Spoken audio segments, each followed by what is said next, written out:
This segment brought to you by Kansas Regenerative Medicine. Your stem cells, your health, your life. And we're back. So, Frank, you did, was it last year, or who can keep up with the time, but you featured a lot of the opera houses throughout the state, so you're really familiar with the history of how the opera houses came to be. Yeah, opera houses, it was kind of the mark of culture in a town, and a lot of it was whether they had a railroad or not, too. Right. But yeah, of course, they would build a church, a school, and an opera house, and then they Called it a town. They had a town. Right. Well, because think of it, they didn't have radio or TV, and so they had an opera house that many times served as their city meeting hall. But then there were a lot of traveling groups that came through, and that was their entertainment. It's like, hey, let's go. And one of my favorite movies, and most of my buddies who are fans of Westerns, the movie Tombstone. And of course, there's that great scene in the movie Tombstone where you've got the traveling troupe that's performing for all these rowdy cowboys. Very, very accurate. That's a great little scene, and you've got them doing the Shakespearean stuff and singing and just doing little bits of little vignettes, but that's very typical of what those opera houses would have, the kind of shows they would have had. Yeah.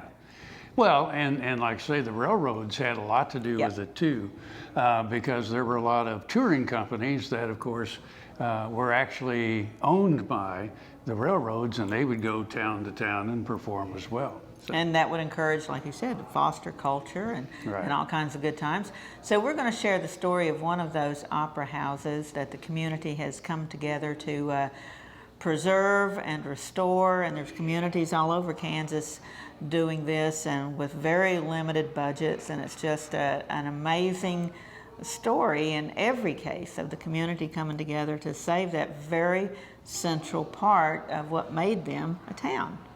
So let's take a look at the Grainfield Opera House. For most of its existence, the Grainfield Opera House, located on 3rd and Main, has been used as a community center. Designed to accommodate a variety of commercial and social uses, the building represents the early optimism and subsequent fortunes of Grainfield and the surrounding agricultural territory. In fact, the town takes its name from the area wheat fields. Construction began on the Opera House in 1887. The basement was dug and the dirt was used to grade the streets. The limestone was shipped from the Bunker Hill area, and the brick came from the kiln northwest of town. The ornate cast iron facade was manufactured by the Mesker brothers of St. Louis and was shipped westward by rail. Local workmen assembled and attached it to the structure. In 1888, the Opera House began renting space to local businesses. The newspaper, mercantile and general merchandise stores, a harness shop, doctor's office, hardware store, and subsequently auto store and a car dealership. It also housed the Masonic Lodge. Vaudeville troupes, hypnotists, comedians, and boxers were among the entertainers that frequented the stage. Most of the stock companies arrived by rail and stayed 3 to 5 nights.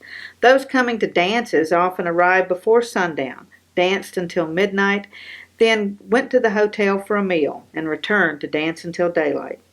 Renovated and preserved, the Opera House is once again the center of the small town. Grainfield boasts a population of about 300 souls. The Opera House is on the National Register of Historic Places.